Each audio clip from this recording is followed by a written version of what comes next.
De nuevo aquí con ustedes. Es un placer platicar sobre la Perashá, la energía, la conciencia de la semana, que ahora es la porción llamada Mishpatim. Mishpatim, que podría traducirse libremente como ordenanzas. Recordamos que en la porción anterior de Yitro se revelan los llamados 10 mandamientos, que en realidad deberían de ser traducidos como los 10 pronunciamientos, Aseret Hadibrot.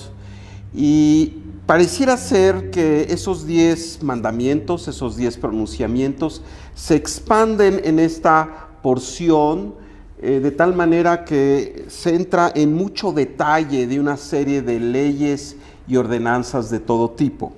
Sin embargo, de acuerdo al estudio de la Kabbalah y el Zohar, hay mucho más que ordenanzas, mucho más que leyes de convivencia o leyes éticas y morales. Y precisamente a eso nos referiremos en nuestra plática. Parashat Mishpatim. Ve'ele hamishpatim asher tasim lifneihem. Estas son las ordenanzas que expondrás ante ellos, los israelitas. Y empieza hablando de algo un tanto, pues diríamos, poco familiar en nuestra época.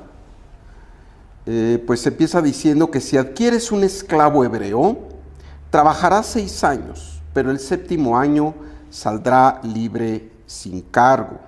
Si entra soltero, saldrá soltero. Si su amo le proporciona una esposa y ella le da hijos o hijas, la mujer y sus hijos serán propiedad de su amo, pero él saldrá solo. Pero si el sirviente dijese, quiero a mi amo, a mi esposa y a mis hijos y renuncio a mi libertad, entonces, y aquí hay algo un tanto sui generis, por decirlo de una forma, entonces su amo lo llevará ante los jueces, lo arrimará a la puerta o al marco de la puerta, y su amo, escuchen bien, le atravesará la oreja con un punzón. Así se convertirá en esclavo suyo por siempre. Y sigue hablando esta porción, que por cierto es larga, sobre las leyes sobre las sirvientas hebreas, las leyes u ordenanzas relativas a muertes o asesinatos, a golpes a los padres, temas sobre raptos, maldiciones, daños provocados físicamente, daños que se llevan a cabo en forma personal, sobre animales domésticos que se vuelven asesinos. ¿Qué pasa si un toro cornea a alguna persona y la mata, etcétera? Daños provocados por perforaciones en la vía pública, ¿se imaginan? Por baches en las calles. Están legislados aquí en esta porción. Daños de nuevo provocados por un animal. ¿Qué pasa si tu animal rompe la reja del vecino? Indemnización por robo, pena por pastorear el ganado en campo ajeno, pena por daños provocados por fuego. ¿Qué pasa cuando dejas un bien en custodia? ¿Cómo lo recuperas? Sobre la seducción inmoral,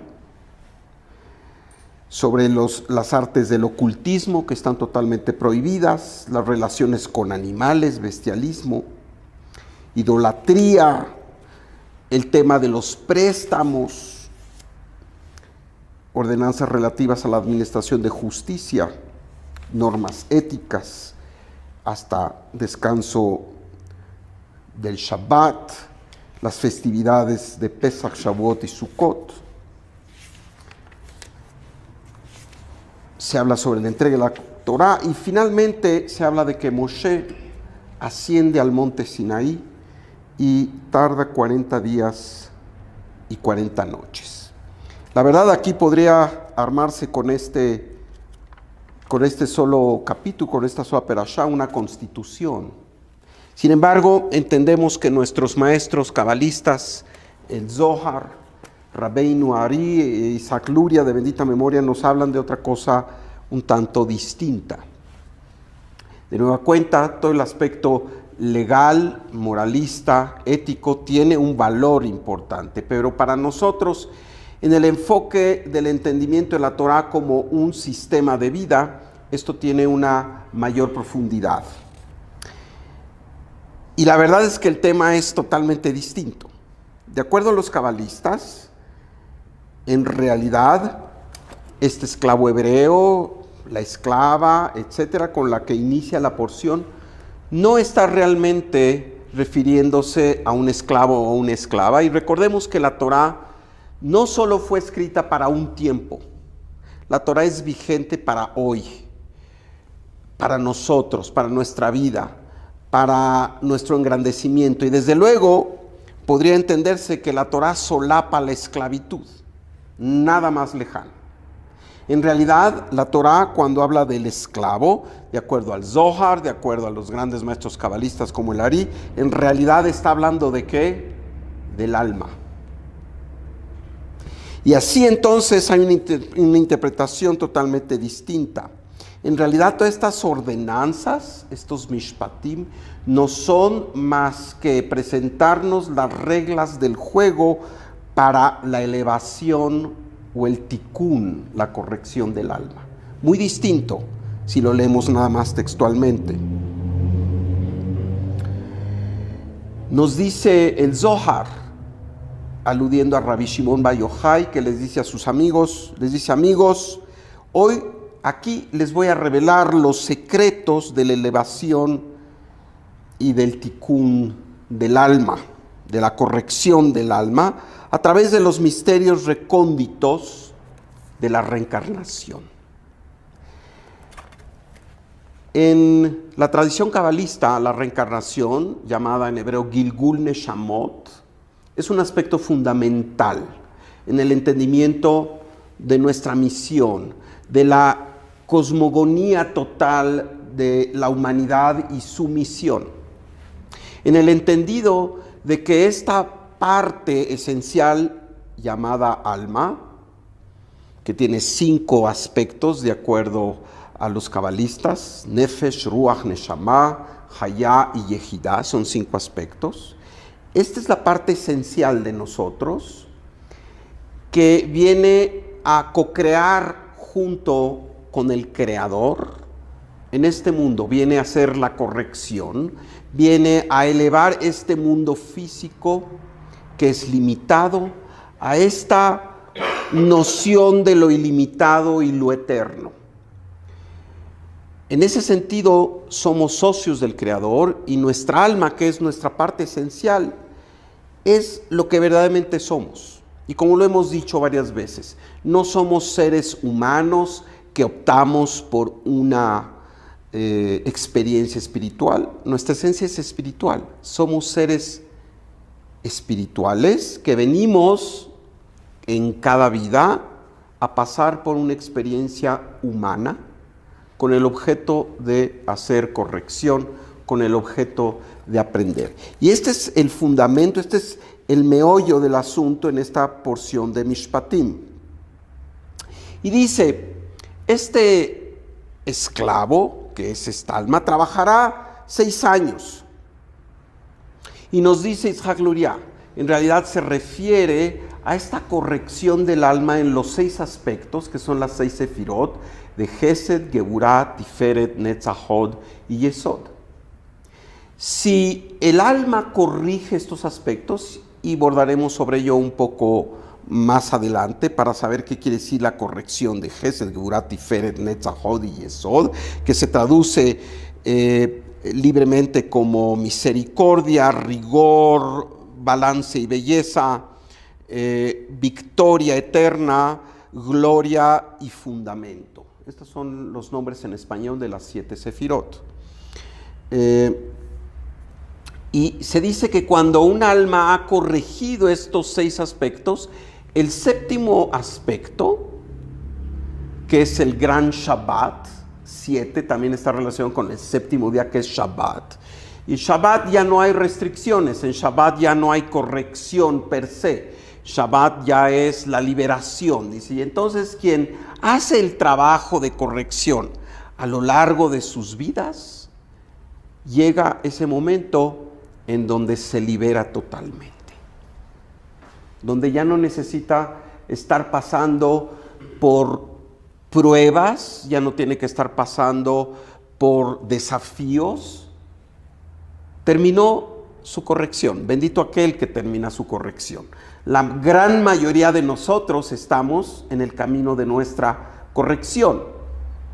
Y ojalá que justamente es con el entendimiento de esta información trascendente que podemos liberarnos de los apegos a este mundo físico y verdaderamente ser absoluta y totalmente felices. En este mundo no se necesita morirse, a eso me refiero. En este mundo podemos llegar a estar felices, libres y desapegados, siempre y cuando en cada momento de nuestra vida lo veamos como una forma de enaltecer, de aprender, de corregir, de, digamos, purificar nuestra alma.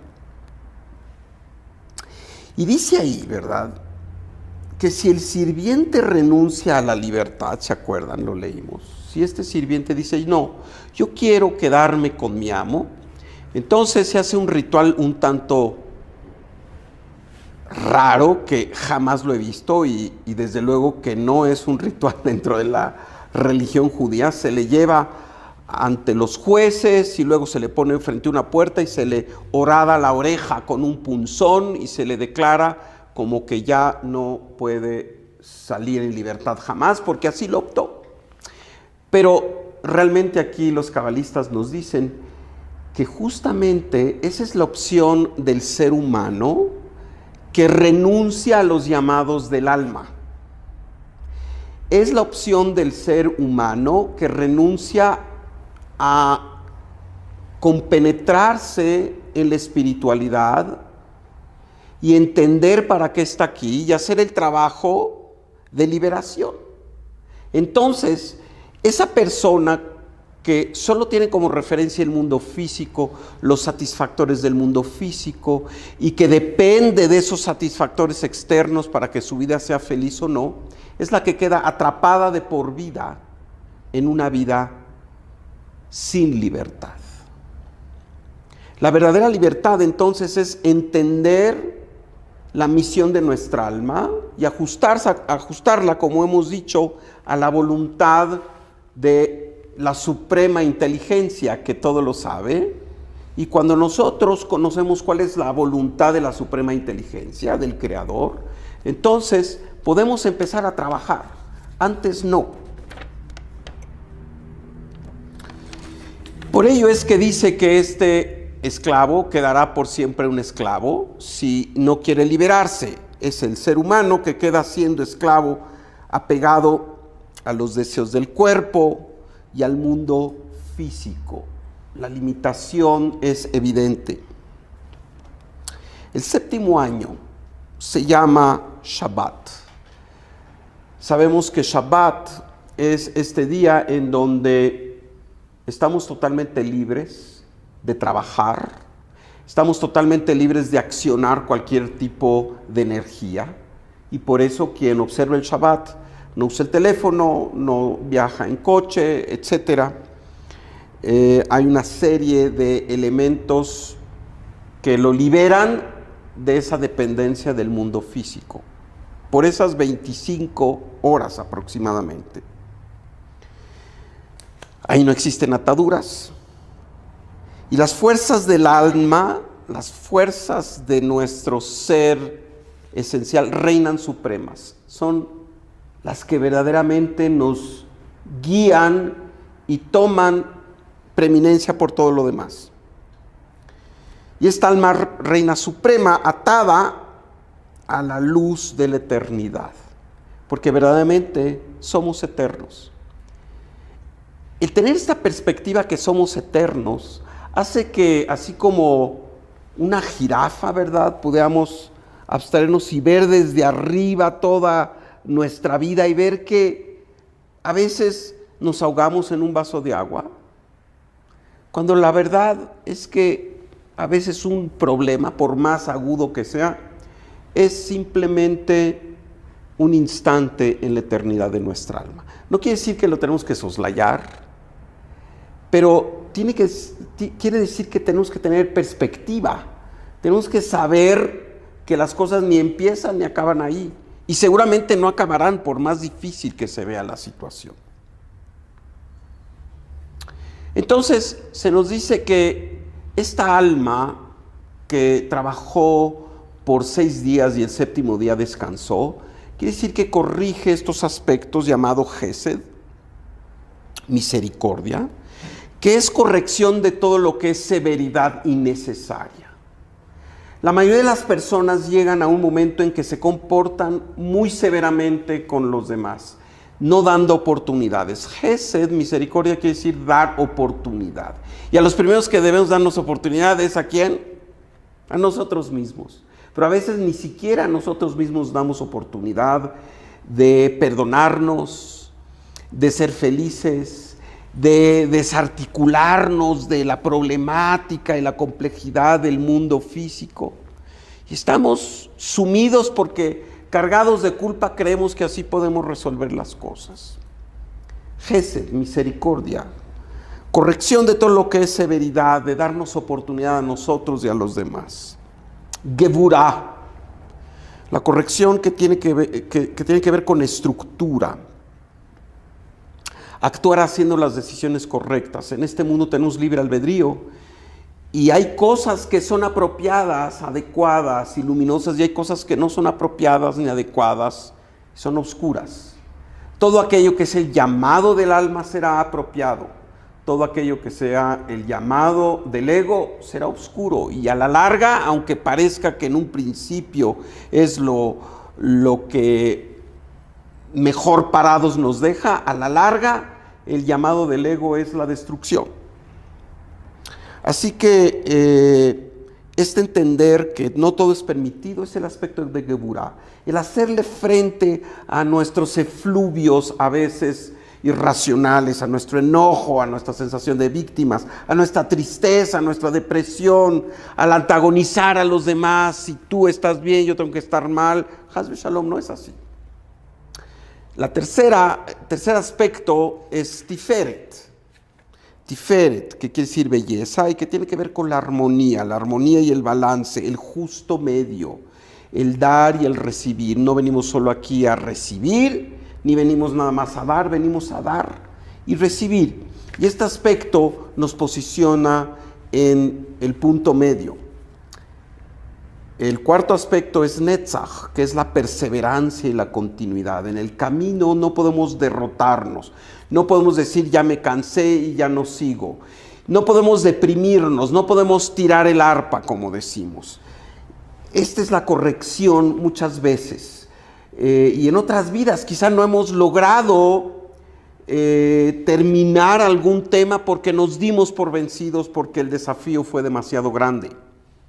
En esta vida tenemos que corregir eso, saber que no hay desafío que sea lo suficientemente grande para derrotarnos. Todo lo que viene de la luz, inclusive los desafíos, los retos, al mismo tiempo, para ello tenemos la fuerza de sobrellevarlos, siempre y cuando mantengamos la perseverancia, no nos dejemos acobardar. Hod es la perspectiva, la certeza, la consistencia, la congruencia. Hod es tener esta perspectiva de que no todo en este mundo físico es perfecto por la razón de aprendizaje. Y cuando una puerta se cierra, otras se abren. Pero tenemos que tener la capacidad de abstraernos y tener esta perspectiva. Y a veces tenemos que tener la capacidad de enfocarnos y lograr las cosas. Esto es la corrección en Hod. Y finalmente Yesod, que es igualmente la congruencia, lo que pensamos, nuestras intenciones, nuestras palabras, finalmente tienen que ser manifestadas con hechos que sean congruentes. No podemos pensar una cosa y decir otra y actuar en otra forma. Yesod, la corrección en Yesod es esta congruencia, y también es el dominio de nuestros efluvios y de nuestros deseos corporales. Y los deseos corporales no solo son los deseos físicos, orgánicos o sexuales. Los deseos corporales también son el deseo de acabar con el prójimo, el deseo de ser negligente, de ser flojo, de no hacer las cosas, de no ganarnos lo que está allí que el Creador quiere darnos. Así que si nosotros hemos trabajado, y saben, en cada vida tenemos que trabajar más o menos en estos aspectos, y tienen muchas avenidas, ¿verdad? Y se nos dice, una vez que hemos completado el trabajo de estos aspectos, entonces el alma queda liberada y el mundo físico ya no es un reto y una referencia más, y entonces el alma puede estar libre. Esta libertad es el producto del trabajo, mis amigos. No hay tal cosa como viaje gratis. Venimos a trabajar, no venimos de día de campo. En esta vida todos nosotros venimos a trabajar. Aun cuando fuiste un príncipe en otra vida, por alguna razón estás en esta, porque ese príncipe no logró terminar algunos aspectos. Mientras estamos en esta vida, estamos todo el tiempo trabajando para corregir nuestra alma. Malhut, el séptimo aspecto, el Shabbat también, Shabbat y Malhut corresponden, es la liberación del proceso de abandonar nuestra necedad, nuestra obstinación y nuestros apegos. En pocas palabras, el que no desea liberarse continuamente, el que continuamente de repente cae en estas preocupaciones, en esta incapacidad de elevarse y ver con mayor perspectiva, el aspecto de mortificarse o de mortificar a los demás, cae en más y más ataduras, pues otorga al mundo físico externo el poder sobre su vida y se hace esclavo a ello. Y también entonces su felicidad depende de lo que pasa allá afuera. En lugar de inyectar nuestra energía de felicidad, de satisfacción, de agradecimiento a lo que pasa ahí y cambiando las cosas. En realidad, no es aquello que está fuera lo que debe definirnos si es que nosotros no lo queremos. Nosotros tenemos que dar permiso para ello. Queremos dar permiso si la gente anda hablando mal y nosotros nos sentimos mal porque la gente el qué dirán es muy importante y nos afecta. Es nuestra decisión. O nos afecta ponernos tristes por X o por Y, o no tolerar que algo ya se acabó y entonces abandonarse a la depresión, etc. Esa es una decisión.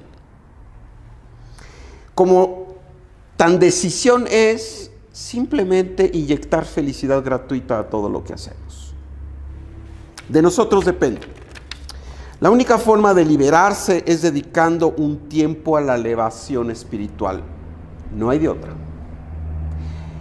En realidad, cada uno puede escoger a qué tipo de espiritualidad dedicarse. Desde luego aquí nosotros hemos abordado la Kabbalah, con el conocimiento y la aceptación de que habrá otras formas, ¿verdad? Para nosotros esta es la que ha operado con mayor eficiencia. Porque cuando nosotros nos hacemos esclavos de la vida, vivimos como efectos. Todo lo que pasa allá afuera tiene un impacto diario y nos mueve y nos entristece, nos abruma, nos llena de ansiedad y de miedo, ¿verdad? Esto es vivir como efecto, y es lo contrario al propósito del Creador al habernos creado, que nos creó infundiéndonos la capacidad de ser causa. Nosotros decidimos si queremos vivir como efectos. Si vivimos como efectos, solo como efectos, cuando hacemos caso nada más al mundo de los sentidos, no al mundo espiritual. El mundo de los sentidos, decía nuestro maestro de bendita memoria, es el 1%, por así decir, y el 99% es el mundo de las causas, es el mundo en donde no hay estas no hay esta pesadez, no hay estas limitaciones, ¿verdad? Ese es el 99%. Y vivir como efecto es nada más estar haciendo caso a las necesidades y mensajes de nuestro cuerpo y de nuestro cerebro lógico. Eso nos empequeñece, nos impide verdaderamente lograr lo que venimos a lograr. La corrección del alma y su elevación es el entendimiento de que todo lo que suceda en nuestra vida son mensajes para aprender. Lo bueno y lo malo, desde luego. El Zohar nos dice que por medio de nuestra conciencia y los procesos de pensamiento, los procesos de kavaná, la intencionalidad, podemos atraer fuerza a nuestra alma. Pensamientos luminosos, intenciones luminosas, pensamientos de servicio y de amor al prójimo, pensamientos de agradecimiento, de gratitud, felicidad, atraen resultados luminosos. Y esto es parte de lo que llamamos el Yetzer HaTov, la inclinación del bien. Pero no solo esto nos dicen los maestros cabalistas. En esta gran creación no estamos solos. Hay entidades luminosas, llamadas ángeles de diversos niveles, que nos asisten cuando nuestra vibración está en concordancia con ellos. Los pensamientos positivos, los pensamientos de construcción, los pensamientos optimistas, los pensamientos de fraternidad, los pensamientos de tolerancia, atraen fuerzas angelicales que nos rodean y nos ayudan a lograr estos objetivos y se facilitan las cosas. Sin embargo, lo opuesto también es cierto. Los pensamientos negativos, las intenciones negativas, las palabras negativas y por supuesto las acciones negativas, las acciones en donde no nos responsabilizamos del prójimo, donde abusamos del prójimo, donde causamos dolor innecesario, etcétera, igualmente dan vitalidad a estas entidades oscuras que empiezan a pegarse a la persona. Y empieza este círculo vicioso en donde al mismo tiempo la empiezan a influir para que continúe en esta tendencia negativa y finalmente acaban con su alma. La verdad es que en este mundo nosotros decidimos a qué queremos apegarnos. En este mundo nosotros decidimos a quién queremos llamar a nuestras vidas. ¿Con quién queremos acompañarnos en el mundo espiritual? ¿Queremos acompañarnos con ángeles? Dios no lo quiera, la persona quiere estar acompañada de entidades negativas, de demonios, que a la larga lo van a llevar al caos y a la muerte.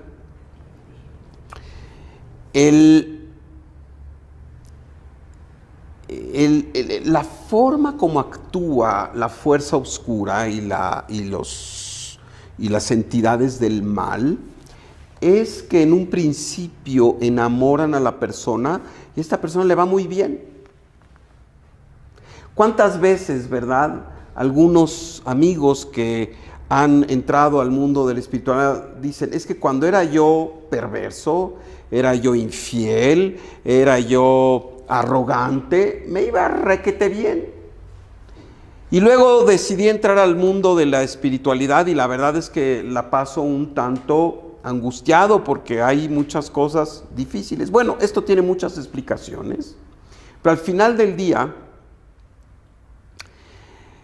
el ser espiritual es como ser un gran atleta. El gran atleta tiene que esforzarse, el gran atleta tiene que pasar las pruebas. El gran atleta no es el que si salta 1,50 m le ponen un obstáculo de 1,20 m. Si salta 1,50 m le tienen que poner un obstáculo de 1,60 m y así sucesivamente. Y esto es lo que el Creador, que es un Padre amorosísimo, desea con aquellos, con todas las personas que desean estar en el camino del alma. Y por ello, cada vez, ahora mi hijo, tienes que saltar un poco más alto. A los que no estima por estar, digamos, vibrando en la fuerza de la oscuridad, pues simplemente les deja que hagan lo suyo hasta que llegan al precipicio y caen. Por ello, pareciera ser que a mucha gente que actúa egoísta, negativamente, abusivamente, inclusive criminalmente, en un principio y por algún tiempo le va bien. Pero estamos al final de los tiempos, al final del paradigma en el que vivimos, y esto cada vez se va tornando más rápido. Y entonces entendemos que la fuerza de la luz, que implica paciencia para ver los resultados, porque paciencia tiene el ingrediente de certeza, y somos probados en la certeza, en la emuná, en la fe.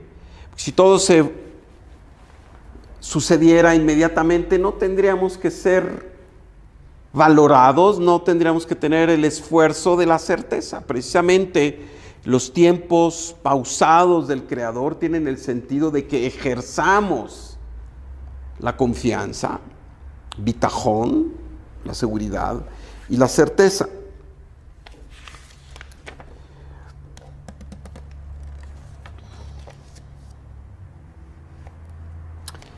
Mishpatim, ordenanzas, nos habla de que hay un orden cósmico,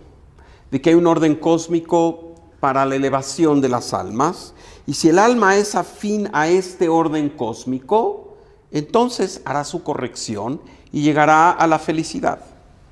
Y de nueva cuenta, no quiere decir que tenemos que morirnos y pasar al próximo mundo. En este mundo podemos lograr esta felicidad. En cada momento el cosmos nos ofrece ser inmensamente felices. Si estamos viviendo en el momento y si estamos actuando de acuerdo a la vibración de nuestra alma, que es la vibración del Creador. En este capítulo extenso de la Torah, en esta perashá, se habla de alma por alma, ojo por ojo, diente por diente, mano por mano. Ain tajat ain, shen tajat shen, dice entre otras cosas en hebreo. Y esto no nos hace más que alusión al sistema de causa y efecto. La corrección del alma está inmersa en un proceso de causa y efecto. Aquel que desconoce que el actuar negativamente le traerá a él o a ella situaciones negativas, verdaderamente no tiene confianza en el Creador. Y precisamente estamos privados de ver la causa y el efecto inmediato, porque debe ser el mérito de confiar en este sistema sin realmente verlo en cada momento, que nos anime a actuar en forma luminosa. Y aquí hay un listado, como lo dice la Torah, de todo aquello que tendrá efectos negativos. El provocar la muerte de otra persona, el golpear, el lastimar, el raptar, el maldecir, el herir a otro, el abusar del débil, el robar, el ser descuidado, desinteresado, negligente, el seducir tramposamente, el comportarse tramposamente en transacciones y negocios, el conducirse injustamente, el esparcir rumores falsos de alguien, el actuar como un testigo falso y inculpar a alguien, el hablar mal. Estos son algunos de los aspectos que la Torá en esta porción nos dice que traerán consecuencias negativas para la persona. Nada escapa al paradigma de causa y efecto. Y por ello a veces hay gente que dice Dios castiga. No, en realidad Dios no castiga, aunque se nos presenta como un Dios celoso. Sí, es un Dios celoso de que se cumpla el aspecto de causa y efecto. Ese sí, este sistema no es negociable. Y es precisamente porque no es negociable que estamos insuflados con la capacidad de libre albedrío. Si este sistema fuera negociable, a ver, mira, si haces esto, pues a lo mejor no pasa. Entonces no habría libre albedrío que valiera. Precisamente porque es con el mérito de nuestras opciones que llegamos más lejos, que Hashem, el Creador, es implacable en el respeto del sistema que conjuntamente establecimos de causa y efecto en este mundo.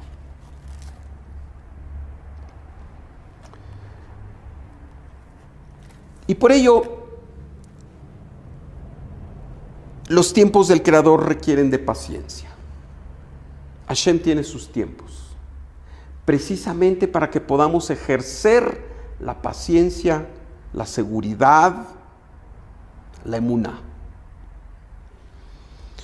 Y la paciencia siempre será recompensada. Al final del día, al final de los tiempos, al final de cuando es lo adecuado, la paciencia será recompensada. Y por ello esta porción termina mencionándonos que Moshe ascendió al monte Sinai y permaneció allí por espacio de 40 días y 40 noches. Moshe no podría ascender en 2 días y bajar con las tablas. ¿Por qué tardó 40 días y 40 noches?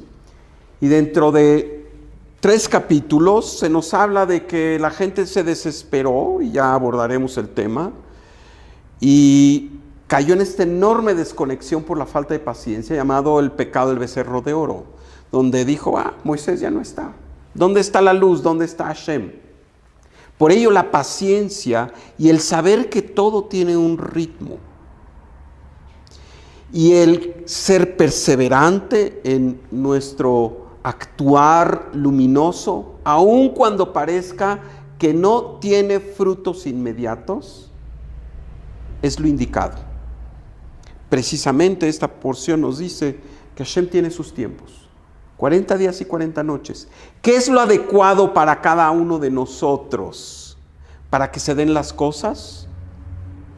El Creador es el que mide con perfección el tiempo que es adecuado. El tiempo que es adecuado que una persona tiene que permanecer incapacitada o enferma o sin recursos o en una situación abrumadora, siempre y cuando el entendimiento sea que no es un castigo, sino es para la elevación de esa alma, para la liberación de ese esclavo que está allí y que quiere liberarse, nuestra alma. Y me gustaría pasar a preguntas y comentarios, por favor.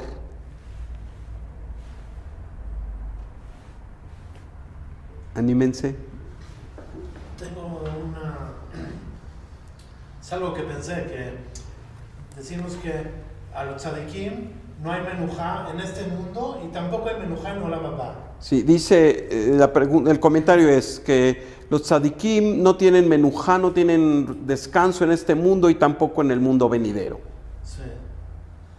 Entonces, a lo que voy es que planteaste ahorita un poco de que en este mundo no hay menujá, vienes a chambear. En este mundo se plantea, no hay menujá, no hay descanso, venimos a trabajar. Y planteaste el Malhut, como, o sea, así es normalmente, Shabbat ya es el día de descanso y el día de... Sí, Shabbat es el día del descanso, el día en que no operan las obligaciones, etc. Pero tenemos aún trabajo después. En el Shabbat también hay el trabajo, ese es el menujá Leolam Haba. Sí, El que no hay menujá en el Olam Haba, que también hay trabajo. Entonces, en ese Shabbat también hay otro tipo de trabajo. Y esto nos quiere decir que en el mundo venidero, en el mundo de la luz, tampoco hay un descanso total. Y es cierto, mi maestro de bendita memoria decía, trabajamos más duro en Shabbat. Es otro tipo de trabajo. Ahora ese esclavo que se quiso esclavizar para siempre, es ese trabajo de Shabbat también. O sea, que lo puedes interpretar de una forma o lo puedes interpretar de otra forma. Que en ese esclavo que le agujeran la oreja, es, ok, ya hice todo mi trabajo en Olam Hazé, ahora voy a Olam Haba con todo también. No hay menujá aquí, no hay menujá allá. Sí. Y el comentario es de que no hay descanso aquí, no hay descanso allá.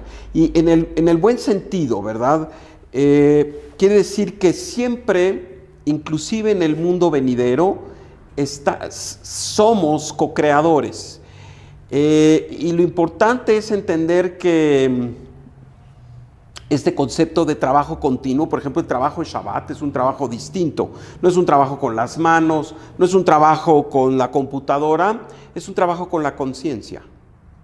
El trabajo en Shabbat es hacernos una vasija más apropiada para la luz, para la abundancia de la luz. Esto es lo que tenemos que hacer en Shabbat. Y todo lo que hacemos en el Shabbat, desde la tefilá, los rezos, las 3 comidas, y finalmente el Abdalá, todo lo que hacemos no es más que para hacer vasijas más adecuadas de obtener esta luz. Y en verdad, en ese sentido, el trabajo no cesa. Sin embargo, es otro tipo de trabajo. Y este trabajo, Avodat HaKodesh, el trabajo santo, no es un trabajo que nos cause dificultad, no es un trabajo por el que realmente sufrimos. Es un trabajo que nos posiciona cada vez más en afinidad con el Creador. Y en el mundo venidero también hay niveles. Y en el mundo venidero vamos cambiando de nivel conforme también al trabajo espiritual que se hace en estos niveles. Y que todo tiene que ver con el perfeccionamiento de la obra del Creador originalmente. En este mundo tenemos una función de perfeccionar este mundo físico, y en el mundo venidero también los tzadikim, las almas elevadas, los ángeles, todo el tiempo están actuando y hay una gran actividad espiritual, en otros términos, muy distintos al que nosotros podemos imaginar acá, precisamente para alabar, para loar, para compenetrarse con esta continua perfección del Creador. Gracias por tu comentario. ¿Alguien más? Por favor. Algunos tenemos una vasija más pequeña, otros una vasija más grande. Dice Jaime que algunas personas tienen una vasija más pequeña y otros tienen una vasija más grande. Entre más grande es tu vasija, más posibilidades tienes de recibir más. Entre más grande la vasija, más posibilidades de recibir más, sí. Quedando claro que entre más recibes, pues más debemos de compartir. Quedando claro que entre más se recibe, pues hay más oportunidades de compartir. Yo te preguntaría 3 consejos. Hay una pregunta para 3 consejos que te permitan ampliar tu vasija, crecer tu vasija. Sí, el crecimiento de la vasija tiene que ver con las grandes leyes cósmicas. Y en pocas palabras, tiene que ver con qué tan bien imitamos al Creador, porque no podemos ser como el Creador. Expander la vasija quiere decir desearlo todo, no nomás un poquito, un chiquito. Nuestro maestro el Rab nos advertía que los cabalistas no tienen pequeño deseo de recibir, tienen un gran deseo de recibir, quieren recibirlo todo. En la luz del Creador están los goces pequeños o puntuales que conocemos. El goce de algún coche nuevo, el goce de una ropa bonita, el goce de la sexualidad, el goce de estar de vacaciones en un lugar maravilloso, el goce de ver un atardecer. Todo eso está contenido en el Creador. Entonces, lo que queremos es recibirlo todo. Lo queremos recibir todo. Y esta es una idea. No podemos ser pichicatos en nuestro deseo de recibir. Queremos recibirlo todo. Ahora bien, al mismo tiempo, para recibirlo todo, tenemos que tener la confianza, porque así es la ley de las ordenanzas cósmicas. Tenemos que estar dispuestos a dejar ir todo. Entre más confianza tenemos en esta capacidad de fluir, de recibirlo todo y de estar dispuestos a que todo se vaya, ampliamos nuestra vasija. Número 1. Número 2. El Creador es quien da hiyut, quien da vida a todo. Quiere decir, el Creador tiene la cualidad de expandirse y da vida al perrito, al gatito, al árbol, a la flor, al bacilo más repugnante y al ser humano más enaltecido. ¿Cómo podemos imitar eso? Cuando nosotros también somos capaces de compartir. Compartir lo que el Creador nos acerca a nuestras vidas. Si la persona es rica en materia económica, tiene que ser dadivoso, tiene que ser dar una parte, ¿verdad? Se nos habla de entre el 10 y el 20%. Si la persona es rica en sabiduría, tiene que compartir esa sabiduría. Si la persona tiene aptitudes, ¿verdad? Tiene que estar pensando en cómo sus aptitudes no solo lo benefician a él o a ella, sino lo benefician a los demás. Es el aspecto del compartir. Y tercero, en nuestro mundo físico, para recibir más, hay momentos en que tenemos que refrenar la parte egótica que desea. Porque cuando dije que tenemos que desearlo todo, sí hay que desearlo todo, pero desearlo desde el alma, no desde el ego. Y entonces es muy importante, como tercer punto, este concepto que la Kabbalah de Rabbi Ashlag, Rabbi Brandwein y nuestro maestro el Rav de bendita memoria nos enfatizaron. El aspecto de rechazar aquello que es del ego, lo que nuestro Rav acuñó con la palabra restricción, el no permitir que lo que son los deseos del ego, sobre todo del mundo material, y a veces pareciera que no es tan material, pero el poder es del mundo material, el querer ser el centro de atenciones del mundo material, todo ello atendiendo a una observación sincera de quiénes somos, debemos rechazarlo, debemos hacer restricción.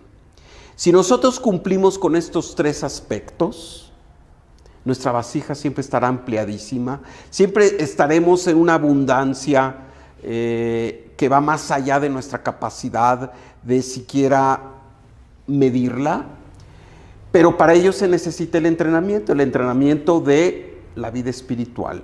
Y desde luego para ello también hay las meditaciones, no solo es lo que tú te propones a nivel, digamos, del conocimiento lógico. También entra en juego todo el mecanismo de los ejercicios espirituales, ¿verdad? En el caso de la Kabbalah es la meditación con las letras hebreas. La tefila, los tefilín, Shabbat, mikve, todos estos aspectos ayudan a que tu vasija se reoriente para que pueda recibirlo todo y en forma apropiada. Porque el problema es cuando recibimos no en forma apropiada, cuando por nuestras decisiones egóticas recibimos no en forma apropiada. Porque el Creador lo que quiere es dárnoslo todo. Simplemente también espera que nuestras decisiones sean congruentes para que lo recibamos todo en forma adecuada, o como se dice en el idioma de la Kabbalah, de la tradición, que todo se ha recibido desde el punto de vista del sistema Marechet HaKedushah, del sistema de la santidad, que el sistema de la santidad es la afinidad con el Creador, versus Marechet HaTumah, el sistema de la impureza, que es el ego. Eso es todo. Y con esto terminamos. Muchas gracias. Nos vemos la próxima.